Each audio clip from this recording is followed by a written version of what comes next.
A faculdade a gente sai e fica um pouco aquela sensação de que não está sabendo nada, né? Começou. Se a gente for olhar fotos de teóricos e fotos emblemáticas, não tem uma mulher nas fotos, né? Tem um monte de homem, tudo juntinho. Nise da Silveira revolucionou a forma da gente tratar pessoas com questões mentais. A humanização do tratamento foi algo que foi importante. Meninas das Ciências. Oi, gente, tudo bem com vocês? Estamos hoje com mais um Meninas nas Ciências e hoje a gente vai conhecer um pouquinho da história profissional e de vida também um pouquinho, da Camille Azevedo Silva. Camille, obrigado por aceitar o convite e se apresenta brevemente para a gente. Eu que agradeço, quero dizer que eu estou muito animada e feliz em participar. Eu faço podcast, mas nunca fui convidada, né? É o primeiríssimo que eu sou convidada, olha que chique. Amando participar. Eu sou psicóloga clínica, atuo na área há 6 anos, desde que eu me formei, então já comecei a procurar onde atender, já fiz trabalho voluntário, já trabalhei em clínicas e tô aí, né? No caminho tem muita coisa aí que a gente acaba fazendo. Eu acredito que muito se aprende na prática. A faculdade a gente sai e fica um pouco aquela sensação de que não está sabendo nada, né?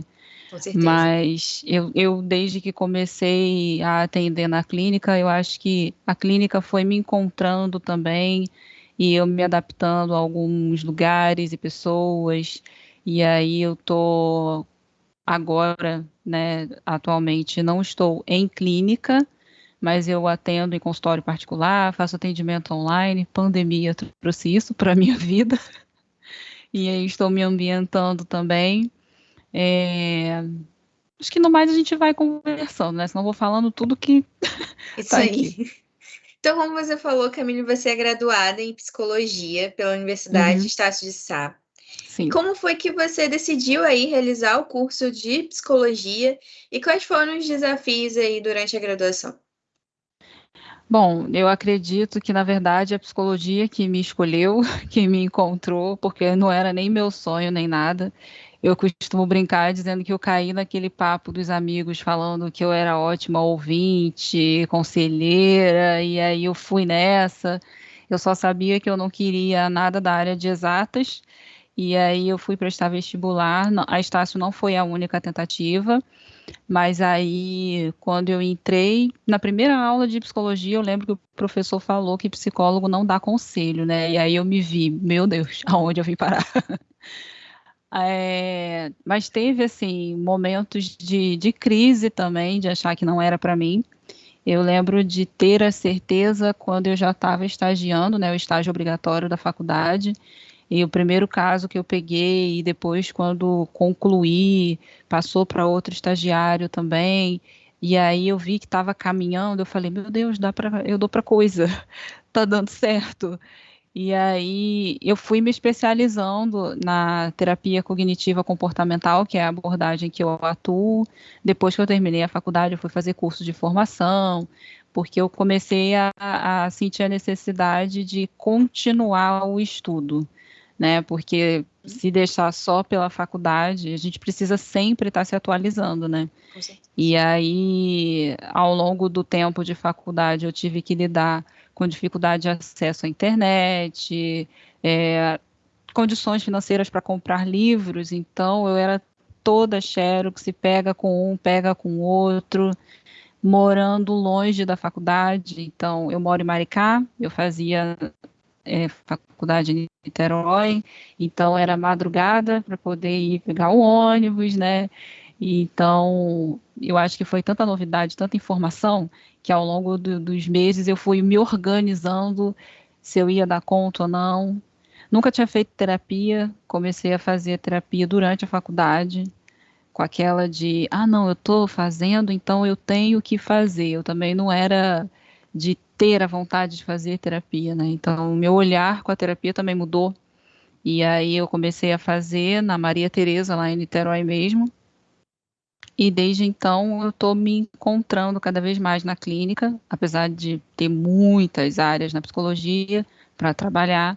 Eu gosto da clínica E aí, eu acho que a fase mais difícil foi quando eu tive que trancar a faculdade, porque eu fiz pelo FIES, só que era muita papelada para dar conta, uma burocracia bem difícil, e aí eu estava toda perdida, então eu tive que parar um pouco para depois retomar com tudo em dia, e aí eu concluí, porque eu terminei em dezembro de 2016, mas era para eu ter concluído em 2015. Nessa brincadeira toda, eu comi alguns meses aí, mas foi, né? Eu acho que foi me fortalecendo mais ainda esses desafios.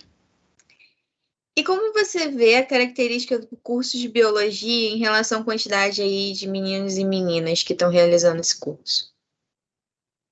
Olha, dentro da psicologia tem muitas mulheres agora, né? Tem muitas. Eu acho que era engraçado ver homens no curso era uma coisa meio inédita, né? E é um contraste interessante se a gente for colocar como a psicologia começou. Se a gente for olhar fotos de teóricos e fotos emblemáticas, não tem uma mulher nas fotos, né? Um monte de homem, tudo juntinho. Isso é verdade, eu nunca parei para pensar nisso, porque a gente sempre pensa, ah, psicologia tem mais mulheres, mas eu nunca parei para pensar nos teóricos, que a maioria é todo mundo homem. Todo mundo homem. Algumas mulheres teóricas que a gente estuda normalmente carregam o sobrenome dos teóricos, né? Como a Ana Freud, filha de Freud, ou até a Judith Beck mesmo, filha do Aaron Beck, que é o pai da terapia cognitiva. E aí foi meio que assim para começarem algumas mulheres a aparecer. Também era meio óbvio, né? Na época que mulher não podia nem estudar, imagina. Então, mas hoje já é o contrário. Você tem psicólogos, homens, mas ainda é muita mulher na sala, em cursos, em palestras. Você vê o público feminino muito grande. Nas clínicas que eu trabalhei, a maioria também era mulher. E tem algumas áreas que pode ser que tenha mais ou menos, não sei. Assim, na clínica eu pude ver muitas mulheres. Hoje no consultório que eu atendo só tem um homem. E eu já trabalhei numa clínica também que eram dois. Mas eu acho que é bom que tenha essa oportunidade de ter muitas mulheres e começarem a olhar com outros olhos para o público feminino nessa área. E para os homens também, eu acredito que seja algo ainda de lidar com uma ideia de ser uma profissão muito feminina, sabe? Mas não é que é só feminina. Eu acho que tem espaço para todo mundo, mas as mulheres tiveram que enfrentar muito, assim. Na faculdade tinha muitas professoras, então eu já peguei uma fase aí onde a mulherada já tinha invadido tudo, né? Tava muito bom, tava muito bom. Eu não sei como foi para as minhas professoras, né? Mas quando eu entrei já era muito, era a maioria mulheres, e hoje eu procuro consumir muito mais mulheres também. Eu acho que se a gente fizer isso, vai continuar perpetuando a mulherada nesse ramo, sabe? No campo da psicologia. Então eu procuro teóricas, cientistas, psicólogas. Hoje eu faço análise e é mulher, a minha analista. Eu procuro sempre estar divulgando o trabalho de outras psicólogas também, eu acho importante isso. Então, parte também da gente, né, essa questão do perpetuar aí a mulherada na área. Então, a gente tem que consumir mais mulheres, tendo mais livros escritos por mulheres dentro da psicologia, isso é maravilhoso. Ah, com certeza. E como foi para você começar a exercer a sua profissão? Onde foi que você começou e como é que foi aí esse início? Nossa, eu lembro do medo que eu fiquei, né? É importante falar sobre isso, porque hoje eu vejo algumas pessoas terminando a faculdade de psicologia e ficam com muito medo e inseguros, e é muito comum. Eu acho que a gente precisa entender isso também como ser humano, né? Claro que a gente não sabe tudo, não dá para achar que sabe tudo, e eu, enquanto estudante, na minha cabeça estava assim, não, eu tenho supervisora, né? Eu posso ir ali, fala com a professora e tal. Mas depois que você se forma, que pega a carteira, aí eu fiquei assim, gente, como é que vai ser? Eu sozinha no consultório com uma pessoa, morrendo de medo. E se não der certo? Eu não faço ideia o que eu vou fazer. Eu lembro que eu perguntava a professores, mas como é que a gente sabe o que dizer, como a gente sabe que o processo está andando? E eu tinha professoras que falavam, quando você entra no consultório e fecha a porta, é como se você baixasse ali uma psicóloga, você vai saber o que fazer. E isso também dava medo, mas era realmente verdade. Foi na prática. Eu lembro que no estágio eu não cheguei a atender crianças, mas quando eu me formei foi um dos primeiros atendimentos que eu fiz. E aí eu achei uma sala, né, um consultório para sublocar aqui onde eu moro, e aí eu fui atender. Então eu já estava assim, meu Deus, criança. E aí como vai ser isso se a criança não gostar de mim? Então a gente tem um monte de ideia, né, que vai deixando a gente confusa, mas a gente tendo os contatos certos também, né, para poder você trocar outros profissionais, continuar mantendo contato com professores que foram parceiros ao longo da faculdade. Quando eu comecei foi em consultório, então eu estava ali sozinha fazendo o meu trabalho e se precisasse fazer supervisão eu ia atrás. Trabalhar com criança a gente tem que ser criança também. Então eu fui me descobrindo como psicóloga infantil, apesar de hoje não atender mais criança como antes. Eu fui descobrindo que meu nicho é outro, eu gosto mais dos adolescentes, jovens. E aí, mas eu acho que a gente tem um perfil que é só nosso, tem uma essência que é só nossa. É, eu lembro que por conta de medo de não ter ninguém para atender, eu atendia todo mundo, né? Apareceu, tô atendendo, apareceu, tô atendendo. E isso demanda a gente sempre estar estudando mais, porque um caso novo é uma coisa nova, é um estudo novo, é alguma coisa que você não viu. A faculdade não dá conta de passar para todos os alunos tudo que ele vai ver em consultório. Então hoje eu atendo uma criança que tem um transtorno alimentar, então vamos estudar transtorno alimentar na infância. Atende um adolescente que tem questões de autoestima baixa e depressão, ansiedade, então vamos estudar. Nunca para, nunca para. Então a gente tem que estar. E eu não sei se é bom ou ruim, tem um aumento aí de números de doenças e transtornos e síndromes aparecendo. Então, eu tenho também esse olhar de que a psicologia tem sido valorizada mais, poderia ser mais, mas está sendo já. Eu acho que durante a pandemia, tanto a psicologia, a área da saúde, vamos botar, a área da saúde, né? Teve um boom aí para a galera valorizar, porque o atendimento online mesmo teve um aumento absurdo durante a pandemia, então as pessoas estão começando a falar mais sobre saúde mental. E depois que eu comecei a atender em consultório, eu falei assim, tô pegando a manha, então vou partir para outros âmbitos, vamos procurar clínica, vamos, né, sair por aí encontrando outros lugares. E aí eu fui fazendo isso, né? Mesmo não aonde eu moro, assim, eu já trabalhei em outros municípios, então o bom também é se espalhar, né? Mas sempre voltada para essa área da parte clínica. Então, eu não tenho experiência de hospital, escola, recursos humanos, mas eu acho que a bagagem da parte prática é o que vai construindo o profissional. Mas é importante a gente aceitar o processo. Ter medo é comum, mas a gente também tem que procurar ajudar a gente para enfrentar eles, né?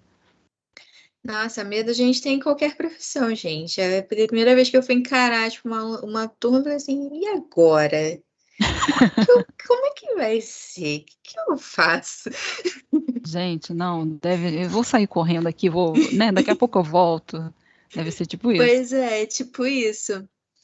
Mas aí agora você está cursando, né? Você está se especializando mais, cursando uma pós-graduação em sexualidade humana pelo CBI Sim. of Miami.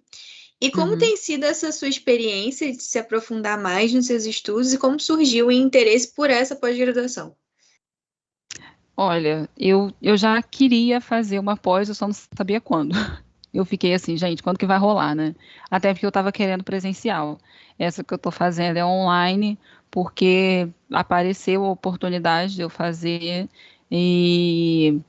eu estava em casa, pandemia, quarentena, eu falei, olha, vamos usar esse tempo que eu estou aqui comigo mesma na minha casa e vamos nos aperfeiçoar mais na psi. A questão da sexualidade acabou, como eu acho que a psicologia também foi me encontrando, eu acho que a sexualidade também, porque muitos casos com relação a isso foram aparecendo no consultório, e aí eu ficava assim, não, gente, isso daí é um aviso para eu me, né? Essa galera tá falando, aqui em Maricá quase não tem. Na verdade, assim, eu procuro terapeuta sexual aqui, eu não acho. Os que eu fiz contato e que eu mando contato para quem precisa é Niterói, Rio de Janeiro. E aí eu fiquei assim, gente, não, vamos ver se tem alguma pós em terapia sexual, sexualidade, e vamos procurar. E aí eu achei pela CBI com uma promoção no meio do ano, aí eu falei, perfeito, né? Não conheço, mas vou pesquisar sobre a instituição, e estava com desconto muito bom. E aí eu tô no meio do caminho da pós, tem sido uma experiência ótima. Quando eu estudei na Estácio, eu tive a experiência de aula online, mas eram uma ou duas matérias. A diferença de agora é que é o curso todo, então um pouco acostumada, vamos botar, mas tem, eu acho que a questão do estar fazendo algo que já me chama a atenção é melhor, é bom, me estimula, não é a aula focada apenas em questão do sexo em si, é a sexualidade, que é muito mais abrangente, e a gente está no momento de discutir mais sobre essas questões de diversidade de gênero e diversidade sexual. Eu também sinto falta de trocar com profissionais de psicologia que se interessam no assunto. O público LGBT que eu acabo atendendo, tendo contato, aprendendo com eles também, me instiga muito a querer aprender mais. E aí eu também sou muito chata em indicar um profissional para um paciente LGBT, porque eu fico assim, o que esse profissional vai fazer, né?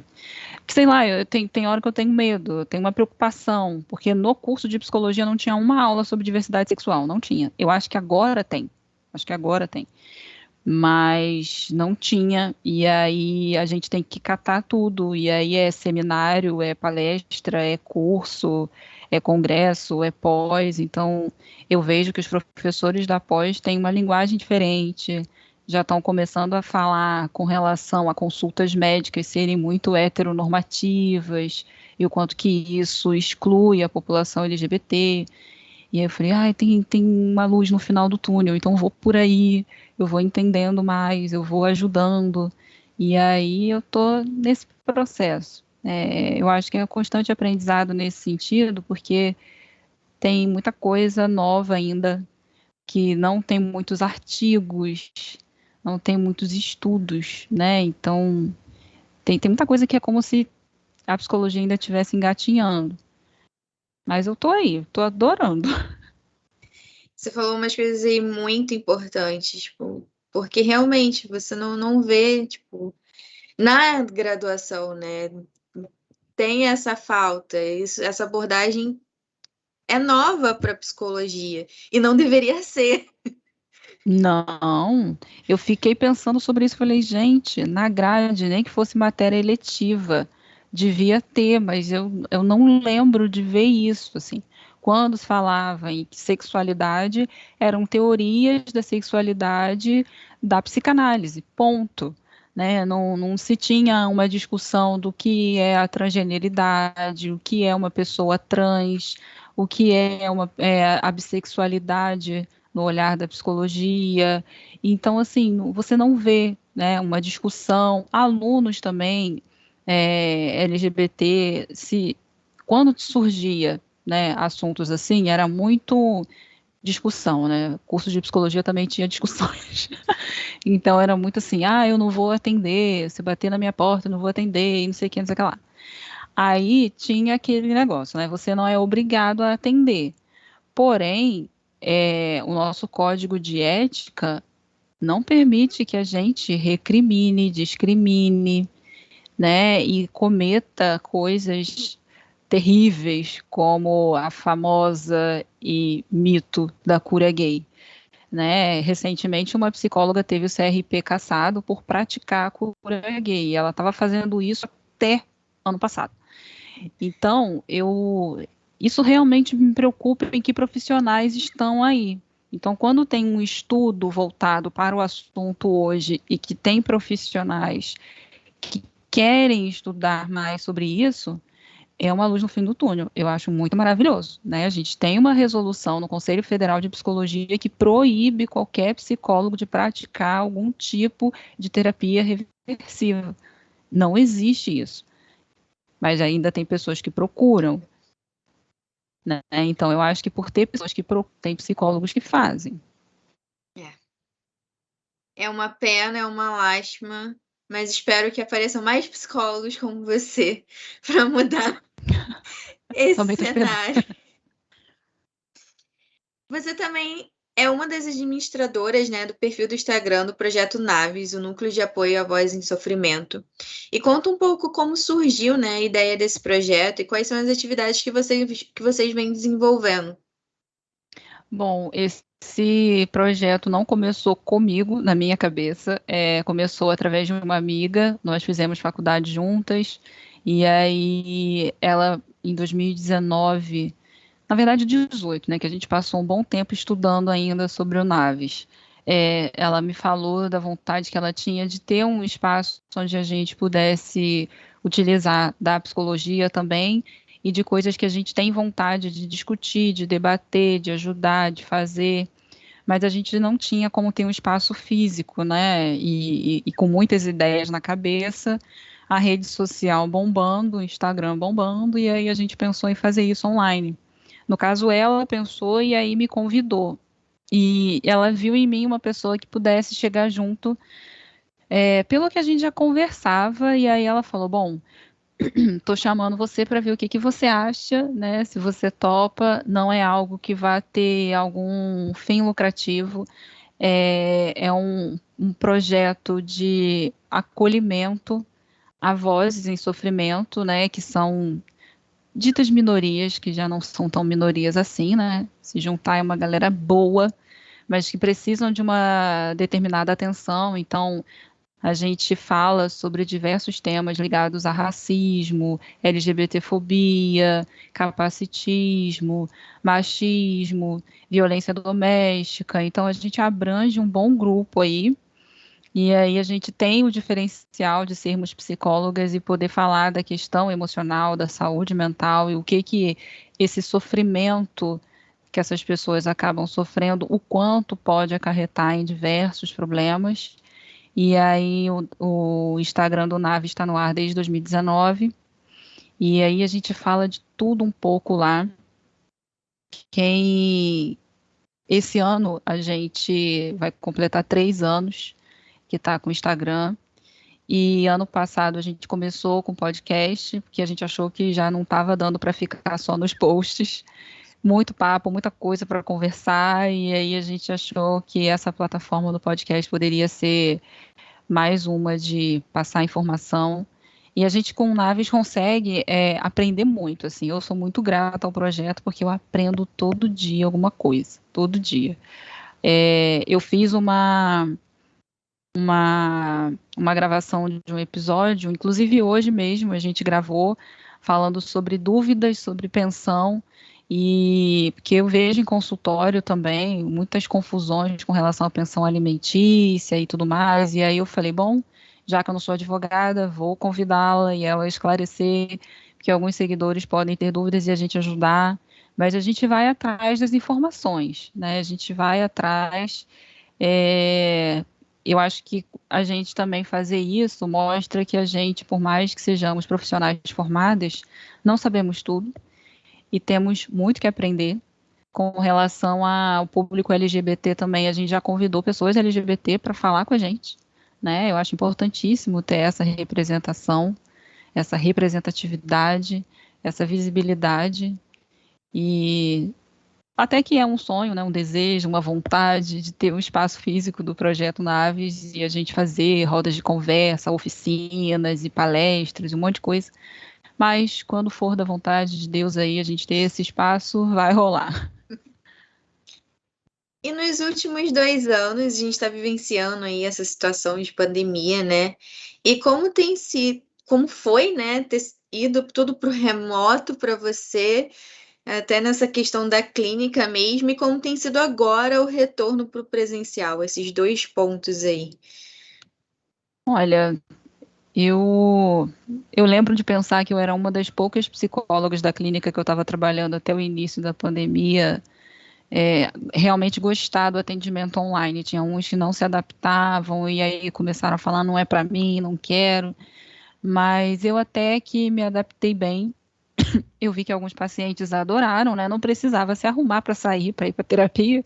Então eu atendia dentro de casa, no carro e não sei, né? A galera já estava, não, tá tudo bem, Camila, eu tô de boa, tá friozinho, e aí eu vou ficar aqui na minha caminha. Tem hora que eu acho muito engraçado.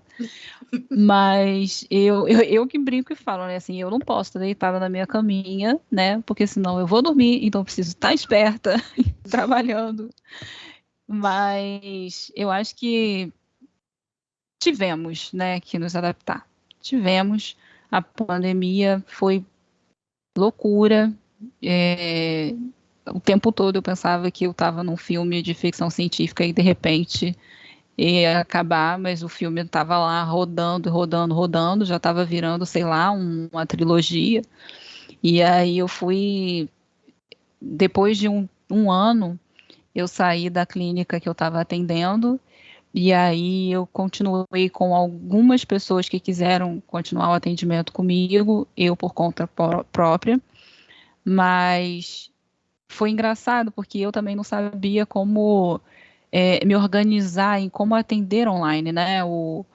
Já tinham psicólogos que trabalhavam em plataformas online, mas eu não sabia nada, então eu procurei um curso de atendimento online, cheio de regras. Aí eu falei, gente, tem regras, não é bagunça não. Tem regras, o contrato é diferente, atender menor de idade tem toda uma questão. E aí eu lembro que vazou na internet que sessões terapêuticas estavam sendo vazadas por determinado aplicativo. Aí eu fiquei, meu Deus, também tem que procurar por onde atender, onde que é mais seguro. Então eu fui aprendendo também, fui me entendendo e aquilo, né? E me adaptando a cada um que eu atendo. E quem não gosta de chamada de vídeo, vamos fazer por voz hoje, né? E eu tô com fulano em casa, não pode ouvir, vamos remarcar essas dificuldades assim. Eu mesma também, acabou a luz aqui da casa da psicóloga, hoje já não tem como, amor, então vamos remarcar. Então a gente e pelo menos eu busco ter uma troca boa com quem eu atendo para ser sincero também, né, para falar em momentos complicados da pandemia, para mim também, eu poder me permitir remarcar todo mundo, não me obrigar a fazer uma coisa quando eu não estivesse bem, e foi um tempo que eu tirei para mim também de me respeitar.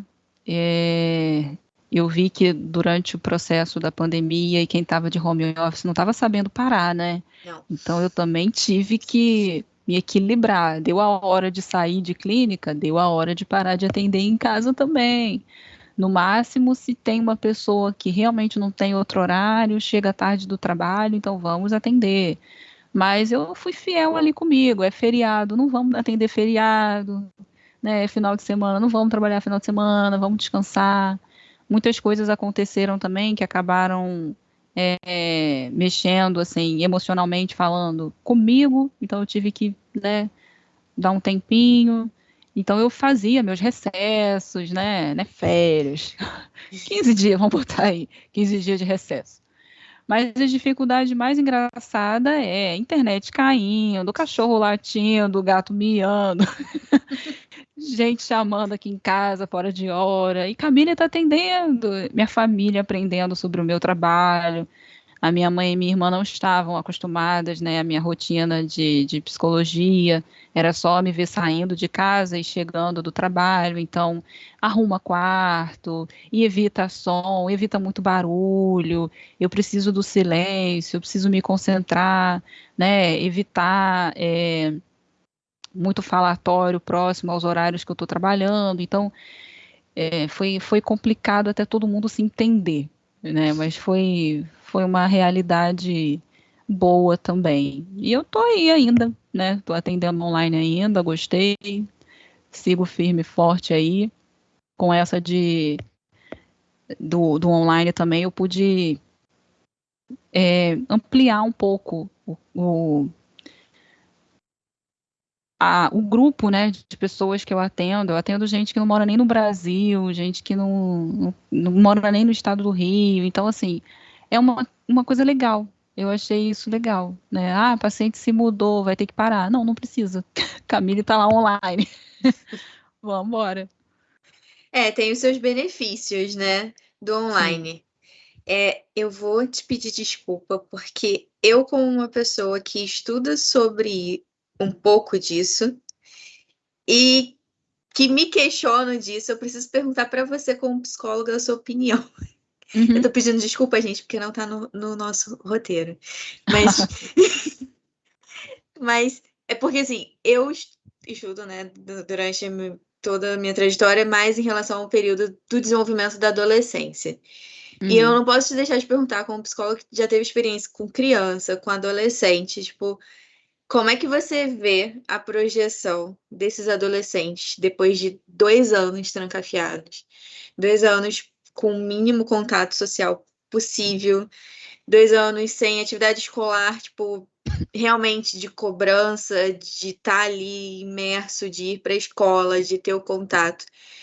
Você já viu alguma coisa disso? Tipo, eu sei que tem algumas coisas de algumas projeções, mas eu queria a sua opinião um pouco em relação a esse assunto.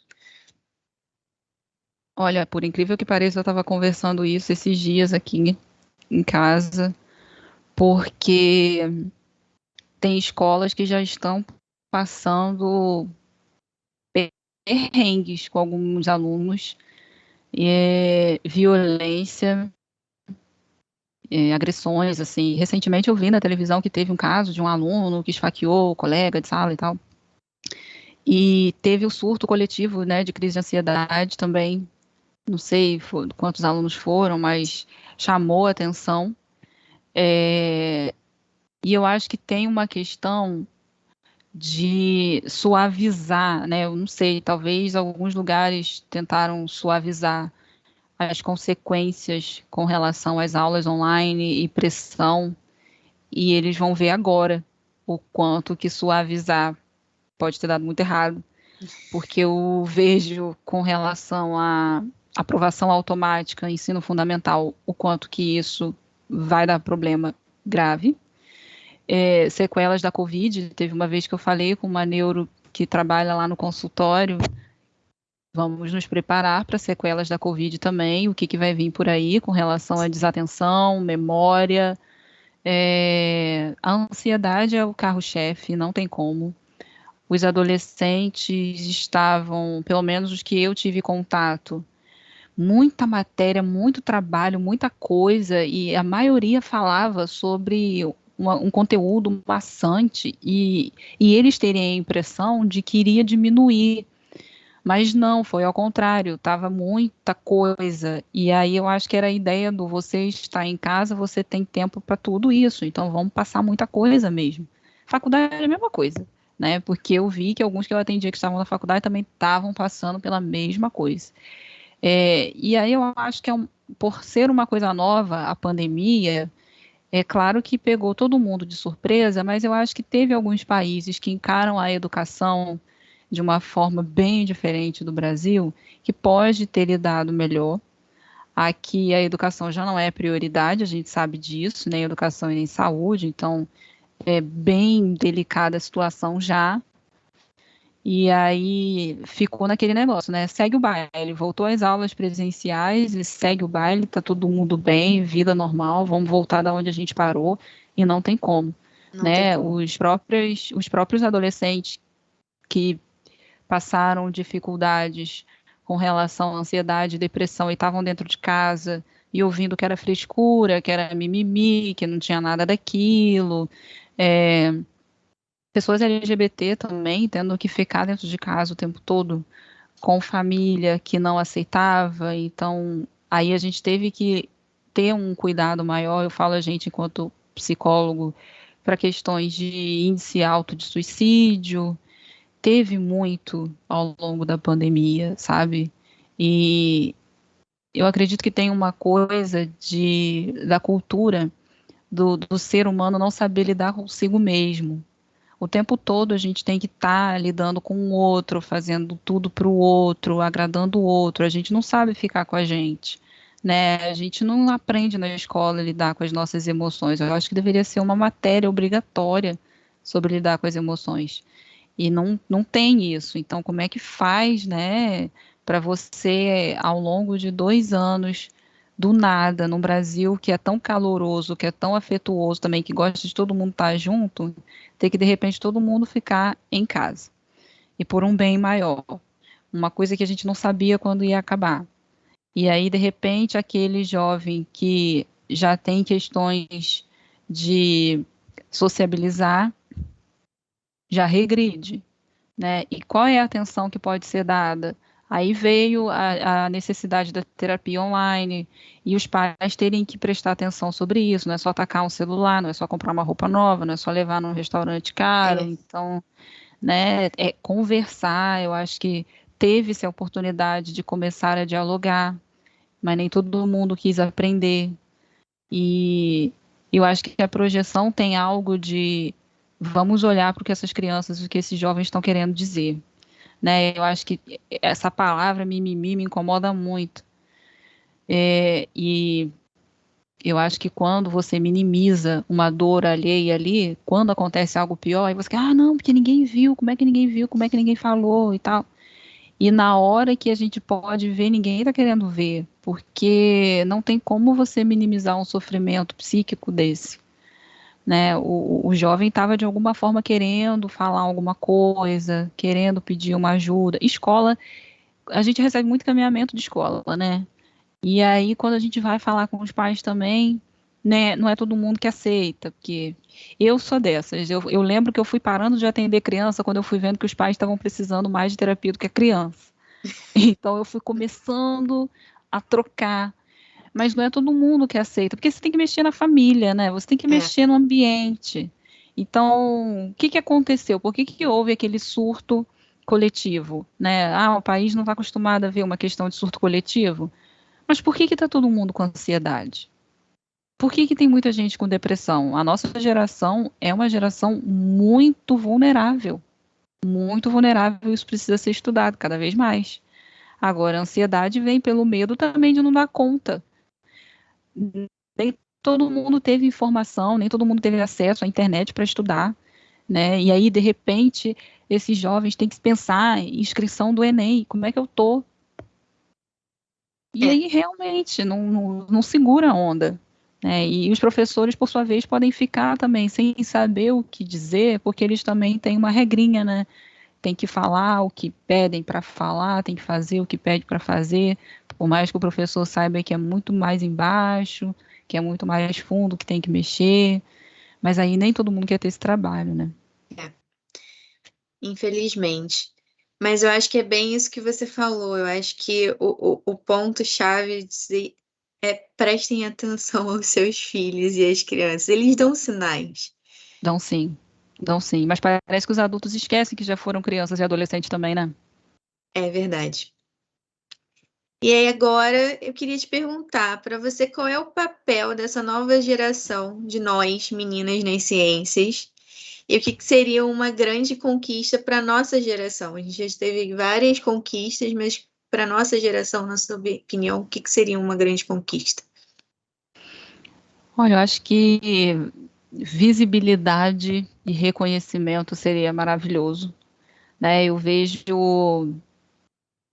Teve um dia mesmo que eu estava escutando um podcast onde uma profissional estava falando, né? Pesquisas científicas voltadas para o público feminino, estudo sexual feminino, qualquer coisa que tenha um envolvimento com relação à mulher ainda não é tão remunerado, não tem a verba que deveria ter, sabe? É como se fosse um outro estudo, quando tem o público masculino como o foco, o alvo. Então, se tem mulheres como alvo ou mulheres por trás dessa pesquisa, tá, vamos botar metade então do que a gente gastaria, né? Porque não sabe se vai para frente. Então, a gente precisa de mais reconhecimento. Talvez com a pandemia, essa questão do valorizem a ciência veio à tona aí. Eu só espero que isso continue. A pandemia acabou? Não acabou ainda não, né? Mas como as coisas normalizaram um pouco, pode parecer que já foi, já acabou, não precisa reconhecer mais nada, não precisa falar mais nada. Ciência foi. Não, a gente precisa dela todos os dias, né? E mulheres estudando, falando, se posicionando, eu acho maravilhoso, né? Isso que eu falei no início, de eu consumir mais material feito por mulheres, faz com que mais mulheres queiram estar em determinados lugares, que você incentive. Eu acho maravilhoso passar na televisão cientistas que ganharam prêmios e participar de entrevistas e não sei, agora essa geração de YouTubers, pessoas dando dicas e falando sobre isso, pode incentivar, né? A meninada a querer estar lá também. Aquela doutora tal descobriu a vacina, aquela menina estava estudando, sabe? Essas coisas assim a gente precisa ver cada vez mais. É que a gente está num momento muito delicado do país com relação à falta de cooperatividade, né? Com a falta de valorização, esses montes de corte de verba aí não ajudam em nada. Mas eu acho que quanto mais mulheres lutarem, começar a fazer barulho mesmo, a gente não vai dormir no ponto, a gente vai fazer alguma coisa, vai continuar falando, né? É preciso mais fervor e calor e ânimo dessa geração também, que eu acho que é uma geração que acaba se indignando mais, né? E a gente precisa se revoltar com algumas coisas para a mudança acontecer. Com certeza. E ao longo da sua vida, da sua carreira, quem foram as mulheres que te inspiraram? Gente, eu acho ótima essa pergunta, porque teve uma vez que eu falei isso na minha análise e aí eu falei de mim mesma. Eu me inspiro em mim mesma. Tudo é questão da gente aprender a se valorizar também, né? Mas eu acho que a referência no início sempre, né? No caso, assim, para mim, foi a minha mãe, minha avó. Eu fui criada mais pela minha avó, porque a minha mãe, professora, trabalhando o dia todo. Mas ela também me ensinou muito a batalhar pelo que eu queria, né? Minha mãe também teve que abrir mão de muita coisa para poder chegar onde chegou e ser a professora renomada que ela é. E realmente a gente entender, principalmente aqui em casa, né? Enquanto mulheres negras, saber que tínhamos que fazer o dobro. E aí a gente foi vendo, assim, a minha avó não teve estudo, mas ela pôde ensinar para a gente muita coisa que o estudo muitas vezes não dá, é a vida, é a escola da vida, e foram as primeiras referências que eu tive. Hoje eu vejo, assim, pessoas que eu quero que estejam perto de mim também, sabe? Mulheres que eu quero fazer amizade, que eu olho e falo, nossa, que mulher, quero na minha vida, quero ser amiga dela. E aí eu fico, assim, querendo saber mais, querendo conhecer mais. É, Essa minha amiga mesmo que trabalha no Naves comigo, assim, eu sempre falo pra ela, gente, como eu aprendo com você. A gente sempre precisa de uma amiga feminista pra dar uns tapas assim na gente, falar uns negócios que, meu Deus. E aí eu amo isso, essas inspirações.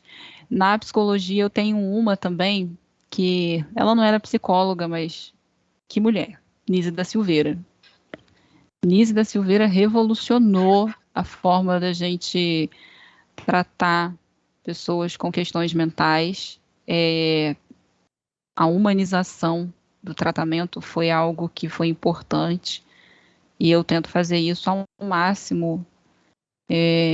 Seja, eu estou atendendo meia hora, que é plano de saúde, eu estou fazendo o tempo normal de sessão, se é particular, é um trabalho voluntário, eu vou atender do mesmo jeito. A qualidade do atendimento tem que ser igual, sabe? E a humanização antes daquela pessoa entrar no consultório, ela é uma pessoa, ela tem uma história, né? Não é o quanto que eu vou receber. É o meu trabalho. É claro que a gente tem que pensar sobre isso, mas é uma pessoa, é uma vida, é uma história. E a humanização que a Nise passa aos profissionais, acho que é algo que tem que permanecer, sim. Tem que permanecer já no momento também de algumas pessoas valorizarem mais o. Eu anotei até uma frase da Nise da Silveira que eu acho maravilhosa. É necessário se espantar, se indignar e se contagiar. Só assim é possível mudar a realidade. E é o que a gente tem que fazer, né? Todo dia a gente buscar mudar um pouquinho, a gente ser a mudança que a gente quer no mundo, e a gente precisa se espantar com algumas coisas, se indignar com outras, se contagiar com outras coisas também, para a gente fazer a mudança. Eu acho que dentro da psicologia isso é necessário e ela é inspiração para a vida. E se você pudesse encontrar a Camille do futuro, como é que você espera que ela esteja? O que você diria para ela? E eu espero que ela esteja muito bem, muito maravilhosa, realizada, né, tendo conquistado as coisas que ela almeja e dizer que valeu muito a pena.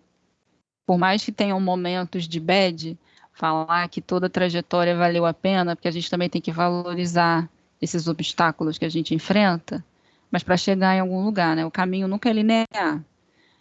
A questão é o que que a gente faz com esses obstáculos, né? Como que a gente está para passar por eles. E se eu também encontrasse a Camille do passado, eu ia falar, cara, você vai ter orgulho da mulher que você vai ser. Espera só um pouquinho. Mas é muito bom, é muito bom. E você pode compartilhar com a gente um sonho, uma meta? Olha, eu não sei se são sonhos. Eu acho que eu tenho muito mais metas, né? Eu quero concluir minha pós, quero fazer mais dentro da área da sexualidade. Se a gente tiver, enfim, condições de ter o espaço físico pro Naves, a gente quer ter esse espaço. Eu quero fazer mais movimentos, assim, até mais aonde eu moro, né? Eu acho que às vezes você sai da faculdade querendo ir para não sei aonde, fazer, sei lá, um trabalho em outro lugar, e eu penso muito aonde eu tô, como que a galera da onde eu moro olha algumas coisas.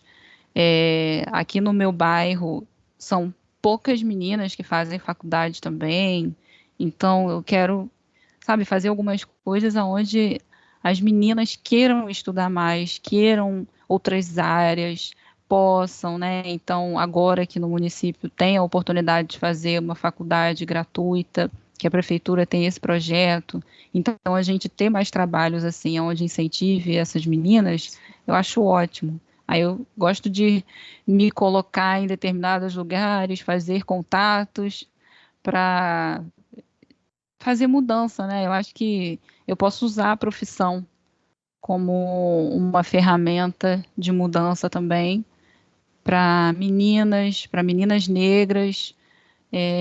Eu acho importantíssimo. Sei lá, ser voz também para outras pessoas, né? Dar a voz a outras pessoas.